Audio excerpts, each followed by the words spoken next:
This topic is thought process and content. Thought process as it pertains to psychiatric assessment. Normal thought processes are linear. That means it has a starting point, follows a pathway of logical connections, and results with a solution. It's goal-directed. There are logical connections between thoughts and the topic of conversation. If a client is thinking clearly, they will communicate clearly. That's important to remember as we discuss this. Disordered thoughts are manifested in speech. Irrelevant details. Too many details that do not enhance the information. An example could be, I'm going to Italy. Did you know that eyeglasses were invented by an Italian? Illogical connections. This is an indication of the client's disorganized processing of information. Interrupted thinking. This can lead to thought blocking. This is common with clients who have schizophrenia. They will think of something and speak about it. Then they'll stop completely, may be silent, then start thinking about something different and start to speak about that completely different topic.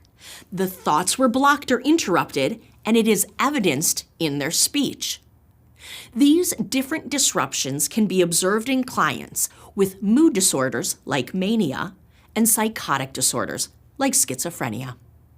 Those disordered thoughts then manifest as disorganized speech. Let's talk about different types of disorganized speech. There's pressured speech. This is rapid, loud, incoherent, and with a sense of urgency. The person is not really having a conversation because they are not allowing anyone to participate in the conversation. Circumstantial. This is adding excessive, unnecessary details, but they eventually reach the main point. This is different from tangential because with tangential, they never reach the main point. As they are speaking about something that is off the topic, they forget what the main point is and they never get back to the main topic. There is normally a word that links thoughts in sentences. An example could be, I went to the store and got corn. Corn is yellow. I love yellow tulips. Tulips are nice, but I like roses, and he rose to the occasion. Poverty of thought. This results in slow or absent speech, like with severe depression. If they are lacking thoughts, there is nothing to put into speech. Loose associations or derailment. This is lack of connection between thoughts. It's shifting from one idea to the next in one sentence. The client is processing information in a disordered way, so their speech is disordered, and they don't seem to notice that the topics are not connected. An example could be, I saw that movie this weekend. My neighbor is mad at me. I will need to get my car fixed. Word salad. This is a severe form of loose associations. It's jumbling words or phrases with no meaning, just words. It's incoherent and illogical. An example could be, horses, porcelain, around the block, of course. Flight of ideas. This is rapid, erratic, and accelerated, and it's shifting between ideas. While there is a lot of shifting between topics, the topics may have some connections. An example could be, lemons are yellow. Tie a yellow ribbon round the old oak tree. I want a yellow dress. This can progress to clang association. This is rhyming sounds or similar first letters. An example could be, I like apple pies, the baby cries, she tells lies, and he wears ties. Another example could be bang, boom, botch, bedazzled. Thought blocking. This is suddenly stopping a thought mid-sentence. We talked about this earlier with thought processes. Interrupted thinking can lead to thought blocking, common with clients who have schizophrenia. The thoughts were blocked or interrupted, and it is evidenced in the speech of the client suddenly stopping. Echolalia. This is meaningless repetition of words spoken by someone else. This can happen if the client isn't able to form their own thoughts and then their own words. Neologism. This is new words with meaning only to the client. They may combine words into a new word or make up different meanings to existing words. Confabulation. This is unconsciously creating stories or answers in place of real memories to increase self-esteem and fill in gaps of memory. This is different from lying because with lying, the person knows they are lying. With confabulation, the client is answering in a way to maintain self-esteem and protect their ego. An example could be asking a client if they have traveled recently, and the client answers, "Oh, yep, I just went outside for the day and went to all the tourist spots in town." But we know that they've been in the hospital for the past week. Thought content leads to the content of client's speech. This should be consistent and logical. You may notice prominent themes when speaking with a client.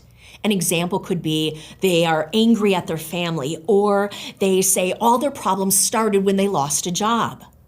Content includes idea or thoughts, and it will give us insight if they are self-aware of their illness. How do they feel about their diagnosis? Do they think they need help? Some clients may be able to recognize that their thoughts are scattered. If they can, they have some insight into the thought disturbance. Thought content will also provide judgment. Do they see right or wrong with what they've done? Can they identify and understand consequences of their own actions? Alterations in thought content. Suicidal ideation. This is the expression of self-harm or thoughts of killing oneself. Homicidal ideation, expression of harm to others. Obsessions. These are persistent thoughts, feelings, or urges. They are unwanted, but logic does not make them go away. An example would be not touching anything in public to avoid contamination, even if we explain that we can wash our hands and use hand sanitizer. Paranoia or suspicion. This is questioning motives and scanning the environment. It may include fears that are irrational, thinking someone is out to harm them or trying to kill them. Magical thinking. This is the belief that unrelated events are connected, believing that reality can be controlled and changed with our thoughts. Alterations in thought content, delusions. You can see an example in the image. These are irrational beliefs that the client continues to believe, even though they are proven wrong or there's no evidence to support that belief. You can see the person in the foreground has a thought about another person. He believes that his thought is being broadcast and others know what he is thinking, but in reality, no one can hear his thoughts. There are different types of delusions. Paranoid or persecutory delusions is the belief that others want to harm you or prevent you from accomplishing something. The client could say, "I just know my colleagues don't want me to get that award, so they are sabotaging me." Grandiose delusions. This is a belief that they are powerful or important. "I am the best hockey player there is no one better than me." Delusion of reference. This is believing that events with no connection to you are geared to you or because of you. The client may say, "The hawks fly over my car on the highway to protect me as I drive." Delusions of control. This is thinking something outside of you controls your thoughts, feelings, and behaviors. It could be the client saying, "I won't use my microwave because that is how the aliens can hear my thoughts and control me." Dissociation. This is disconnecting from thought, feelings, and emotions. We all have probably had a similar experience to what is in the image. We get all the way home and don't remember the drive because we were lost in thought about what's going on later that night or what happened during the day.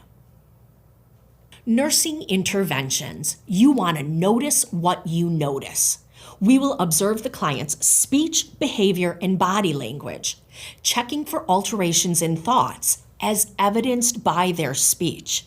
Is there something different in the way they are thinking and speaking?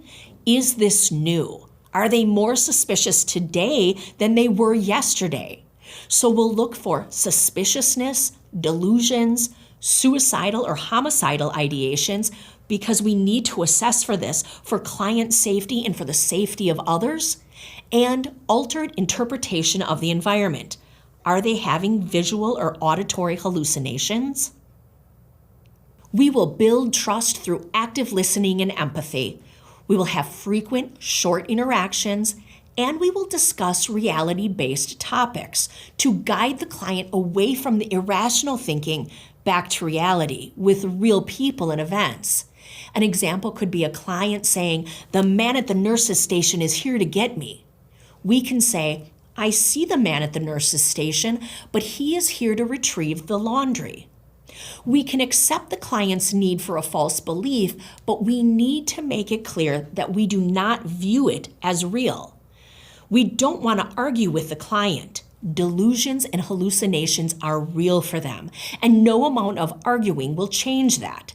In fact, arguing may intensify their false belief, may cause increased anxiety and suspicion for the client, and may put the nurse-client therapeutic relationship at risk. We want to assess feelings toward difficulties with social interactions. Would they be comfortable with any sort of group participation? Why not? We will avoid overstimulation. We want to provide a quiet, calm environment. And we want to ask permission before touching the client, because if we don't, this may increase their anxiety, suspicions, and fear. We will maintain safety and do frequent rounding at unpredictable intervals, so the client cannot plan for when we will come and adjust their behavior then. And some clients may require one-to-one observation for suicidal or homicidal ideations.